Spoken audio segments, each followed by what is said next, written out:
Un seul titre à la une de ce journal, 55 bureaux de vote annulés, 5 recours examinés mais au finish, pas de grands changements. Hier, le Conseil constitutionnel a proclamé les résultats officiels des élections législatives du 29 novembre dernier, des résultats qui confirment le rééquilibrage des forces en présence.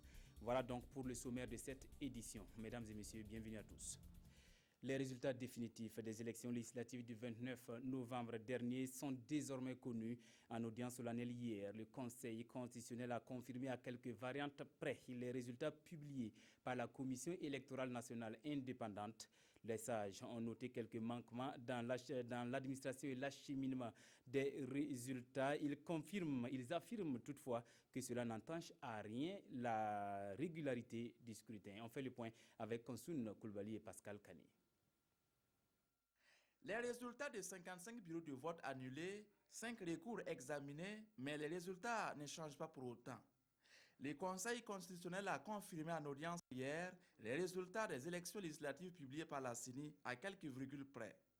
Le MPP garde donc ses 55 sièges, suivi de l'UPC 33 sièges, le CDP avec 18 sièges et l'UNUPS avec 5 sièges. La configuration annoncée de la future Assemblée nationale reste donc inchangée et cela satisfait les désormais partis au pouvoir. Nous voilà confortés par notre position de premier parti désormais au Burkina Faso. Même si nous n'avons pas réuni à nous seuls la majorité, de manière républicaine, nous n'avons aucune difficulté à pouvoir, en alliance avec d'autres partis, réunir une telle majorité. Ces résultats définitifs confirment également l'UPC comme premier parti de l'opposition du Burkina Faso. Les partis comptent jouer sa partition dans la future Assemblée nationale afin qu'elle soit à l'image du peuple burkinabé, comme l'a souhaité le président du Conseil constitutionnel. La réaction que l'UPC a, c'est se joindre à la parole du président du Conseil constitutionnel pour souhaiter que la future Assemblée soit en phase avec le peuple, parce que l'ancienne Assemblée, comme vous voyez, c'est en ruine, a été brûlée suite à une insurrection. Les sages ont par ailleurs constaté quelques manquements dans l'organisation des élections, mais cela n'entache pas la régularité du scrutin. Ils recommandent néanmoins à la CENI de mettre l'accent sur la formation du personnel électoral. En attendant de faire place aux nouvelles autorités, c'est bien dans quelques jours. Le gouvernement de la transition poursuit sa campagne de communication. Question d'amener les Burkinabés des villes et des campagnes à s'approprier les nouvelles lois et politiques publiques initiées par la transition. Une délégation conduite par le directeur de cabinet du ministre de la Communication était face aux citoyens de la région de l'Est hier. À Fadangourma, retrouvons Yacouba Kina et Mahamadi Ouedraogo. Face aux forces vives de la région de l'Est, les autorités de la transition dressent le bilan de leurs actions après plus de 12 mois de gestion. Ce sont des grands points se rapportant aux acquis et perspectives que la transition compte léguer aux autorités à venir. Beaucoup de politiques publiques ont pu être adoptées. Vous avez suivi l'activité intense qui a été menée tant au niveau du gouvernement qu'au niveau du CNT pour adopter des lois. Il s'agit aussi, donc, en plus de cette adoption-là, d'approcher les populations pour les faire connaître ces lois-là. Le public de Fadangourma a pu s'approprier les lois adoptées par le Conseil national de la transition. Au niveau de la justice, le conférencier du jour s'est appesanti sur le pacte national pour le renouveau de la justice. Le pacte touche à plusieurs aspects. D'abord l'indépendance de la justice, ensuite il y a les questions relatives au fonctionnement même de la justice. Il y a aussi des questions relatives à la moralisation même de l'institution judiciaire. Et ces actions du gouvernement de la transition sont appréciées positivement. Le CNT a fait un bon travail, mais nous demandons à ce que ce travail ne soit pas théorique, que ça soit réellement pris en compte de façon concrète. La population a également pris connaissance de la révision du nouveau code minier et des réformes du service national pour le développement SND qui privilégie la décentralisation du recrutement des appelés, le renforcement de la formation professionnelle et le retour de la formation militaire ainsi que la révalorisation des pécules. Eux ont eu le soutien de la FAO et ses partenaires pour assurer leur pitance quotidienne. 2000 ménages de la province du San-Matenga ont été touchés par le programme de renforcement de la résilience des ménages vulnérables au Sahel. C'est en résumé ce qui ressort du bilan dressé après 2 ans de mise en œuvre du programme. On fait le point avec Issa Kafando et Moumouni Soubeiga. Ce n'est un secret pour personne. La situation de l'accès à l'eau potable dans la commune de Bobo-Dioulasso est critique. Une situation peu luisante avec des disparités en ville et pire, l'écart est assez grand entre le milieu urbain et celui rural. C'est pourquoi la Commission de l'environnement et du développement durable de la délégation spéciale de Bobo-Dioulasso se penche aujourd'hui sur la question. Dans les 36 villages, l'état, d'approvisionnement en eau potable, le taux ne dépasse pas en fait les 23%. Par rapport justement en fait au niveau urbain, nous sommes en tout cas à peu près à 60%. À cette rencontre donc, il y a également la question du fonctionnement des CVD, les comités villageois de développement, sur la table de discussion. Là, il y a un problème d'information. C'est dit qu'à un certain moment, ils étaient un peu coupés justement des questions en fait communales. Deuxième du genre, depuis sa mise en place, la rencontre de la Commission de l'environnement et du développement durable se penche aussi sur le devoir de redevabilité des conseillers en matière de gestion locale. C'est le lieu également de faire un cours de géographie sur les 36 villages rattachés à la commune de Bobo-Dioulasso au profit de l'ensemble des conseillers de la Commission de l'environnement et du développement durable. Voilà, nous sommes allés plus vite que prévu. Vous venez de suivre un reportage sur la deuxième rencontre, la deuxième session ordinaire de la délégation spéciale de Bobo-Dioulasso qui fait état du difficile accès à l'eau potable dans cette partie du Burkina. Revenons cette fois-ci au bilan dressé par la FAO. 2000 ménages de la région de la province du Salmatenga ont été touchés par ce programme. Moumouni Soubeiga. Le programme de renforcement de la résilience des ménages vulnérables au Sahel est un projet pilote de la FAO. Il vient comme une réponse aux crises alimentaires, pastorales et nutritionnelles vécues ces dernières années dans le Sahel. Ce programme a été une action très rapide qui a eu lieu pendant la première année. Ce que nous faisons, c'est surtout une vérification de la situation des gens qui avaient reçu un appui pour leur petit élevage. Le programme a été exécuté dans la province du Salmatenga et 2000 ménages ont été touchés. Ce qui est impressionnant, c'est de choisir les ménages les plus pauvres parce que leur situation est tellement difficile que même une petite aide améliore fortement leur situation. Bon, c'est un programme qui a coûté 2 millions d'euros. Les familles, disons, recevaient une aide d'autour de 300 euros, autour de 200 000 francs. Le Burkina Faso et le Niger sont ciblés pour cette phase pilote. Côté Burkina, il est question pour la FAO et ses partenaires de présenter les effets et l'impact du projet sur la vie des bénéficiaires. On revient ici à Ouagadougou. La loterie nationale apporte sa pierre pour l'amélioration de l'enseignement supérieur au Burkina. 100 millions de francs CFA, c'est la somme que la LONABE met à la disposition du dit ministère. La signature du protocole d'accord de subvention est intervenue hier. Jean-Eudes Bayala Olopoda. À travers ces paraphes, la loterie nationale apporte son soutien à l'État burkinabé et ce, conformément à son slogan, les lots aux heureux gagnants, les bénéfices à la nation entière.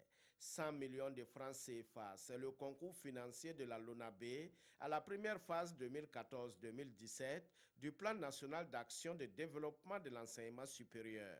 C'est un signal pour d'autres partenaires et en dehors de ce que cette somme peut permettre de faire, c'est une somme aussi qui montre que la partie nationale contribue à l'opération. Donc ça va rassurer les autres partenaires financiers d'appuyer l'enseignement supérieur. Cette contribution va permettre la fourniture des services sociaux tels l'appui aux étudiants en situation difficile, la promotion des activités sportives et culturelles et le renforcement des capacités institutionnelles des structures en charge des œuvres sociales. Cet acte rentre en ligne droite dans le cadre des attributions des missions de la LONABE, celle qui consiste, n'est-ce pas, à appuyer les différents secteurs de l'activité économique et notamment dans le domaine de la formation. Vous savez, c'est grâce à cette formation que nous sommes tous là et qu'on peut s'exprimer. Entre la LONABE et le département en charge de l'enseignement supérieur, le partenariat est vieux de plusieurs années. En témoigne l'appui régulier de la LONABE au FONER, le Fonds national pour l'éducation et la recherche. Autre point de l'actualité du 26 décembre 2015 au 2 janvier 2016. La ville de Bobo-Dioulasso va vibrer au rythme du festival Yelen, 19e édition. C'est un festival international de contes qui fait la promotion des valeurs culturelles à travers l'art de conter. Hassan Gourabou, Amadou Lougué. On raconte qu'il était une fois un homme et cet homme était marié à 3 femmes. Pour la 19e fois, la Maison de la Parole organise le Festival international de contes Yelen. En initiant cette conférence de presse, les organisateurs du festival entendent annoncer les couleurs de cet événement culturel au public. Cette année, le public doit s'attendre à accueillir des conteurs bien formés avec des spectacles encore plus doux et plus agréables. Cette année, le public doit s'attendre à avoir un podium musical qui va mettre en valeur quelques vedettes de la chanson moderne et traditionnelle du Burkina. Les enjeux de la conservation du patrimoine immatériel dans les pays de l'Afrique de l'Ouest, c'est le thème de cette 19e édition du Festival Yelen. Au fur des années qu'on avance, on se rend compte que former les hommes pour compter, on l'a fait pendant des années. Former les hommes à monter des spectacles, on l'a fait. Former les hommes à travailler leur voix, plein de choses ont été faites. On se rend compte qu'il faut travailler maintenant à amener les gens à faire un travail profond sur leur culture, sur leur patrimoine. Cadre de rencontres et d'échanges entre les acteurs, ce rendez-vous culturel verra la participation de 50 conteurs issus de 5 localités, à savoir Orodara, Banfora, Gawa, Bobo-Dioulasso et Ouagadougou. Manucure, pédicure, soins de visage. La 3e édition de la semaine de la beauté et du bien-être a ouvert ses portes hier à Ouagadougou, précisément au Sinaza. L'initiative est du centre de formation professionnelle NAS Mode pour vous permettre de célébrer les fêtes de fin d'année dans une bonne ambiance. On fait le point avec Ibrahim Sombier et Mounira Keri. Manicure, pédicure, coiffure, soins du visage, massage. C'est la gamme de services offerts ici dans le cadre de la Semaine de la beauté et du bien-être. Une initiative du Centre de formation professionnelle NAS Mode en vue d'amener ses élèves à mettre en pratique le savoir-faire acquis à l'école. Nous voulons que nos filles qui sont en fin de formation montrent leur savoir-faire. Donc c'est une occasion pour nous, c'est une vitrine en fait de NAS Mode pour que les filles montrent ce qu'elles ont appris, ce qu'elles savent faire, qu'elles sont aujourd'hui aptes à être employées, à être insérées dans la vie sociale. Donc c'est un peu pour montrer, faire une démonstration de nos connaissances. À l'espace aéré du Senaza, tout est mis en œuvre pour que les clients soient beaux. Une façon pour NAS Mode d'aborder avec la population la nouvelle année qui s'annonce sans stress et sans angoisse. Les hommes aussi sont amenés à se mettre bien, se rendre beaux et pour leurs compagnes. Je ne dirais pas que c'est recommandé uniquement aux périodes de fête, mais c'est aussi bien de le faire et de rester soigné. La semaine de la beauté et du bien-être qui se tient du 22 au 31 décembre est à sa 3e édition. Tous sont invités à y faire un tour. Question de se rendre plus beau pour célébrer les fêtes de fin d'année. Revue de presse à présent. Les parutions de ce mercredi s'interrogent sur l'éventuelle réaction des autorités ivoiriennes quant au mandat d'arrêt international lancé contre Blaise Compaoré. Le rejet du recours des avocats de Djibril Bassolé par la justice militaire est également à lire dans les quotidiens de ce 23 décembre. Revue de presse signée Toboum Evelyne Dabiré. Plusieurs questions dans vos parutions de ce 23 décembre sur ce qui pourrait être la réaction de la Côte d'Ivoire suite au mandat d'arrêt international lancé contre Blaise Compaoré. Extradera ou extradera pas, questionne notre temps. Ado a-t-il vraiment le choix que de livrer Blaise Compaoré à la justice burkinabé, poursuit le journal Le Quotidien, qui apporte du coup une réponse. Non, Ado n'a pas le choix et Ado n'aura pas le choix. Pour Sidoya, l'arrestation de Blaise Compaoré ne sera pas une mince affaire. Il n'est un secret pour personne que le Blaiseau est un intime du président ivoirien Alassane Ouattara. Et même si, par extraordinaire, poursuit DNF, la Côte d'Ivoire faisait suite à la requête du Burkina, Blaise Compaoré pourrait interjeter appel et faire durer la procédure. L'Express du Faso fait alors cette réflexion. Si j'étais Blaise Compaoré, je viendrai répondre devant la justice de mon pays, non pas pour moi-même, mais pour tout ce que j'ai fait et pourrais faire pour l'amitié, la fraternité et la cohésion entre les peuples de ces deux pays. L'autre point de l'actualité concerne le recours des avocats de Djibril Bassolé, pour lequel la justice militaire reste inflexible, informe aujourd'hui au Faso. Ce journal explique que le recours introduit par ces derniers auprès de l'institution pour demander sa réhabilitation dans ce dossier n'a pas eu gain de cause. Ces avocats étrangers, toujours indésirables selon l'observateur Palga, sont venus du Sénégal, du Togo et du Niger. Et cette décision a été rendue devant plusieurs d'entre eux ce mardi 22 décembre, conclut aujourd'hui au Faso. Mesdames et messieurs, ainsi s'achève ce journal. Merci pour votre fidélité en compagnie de nos programmes.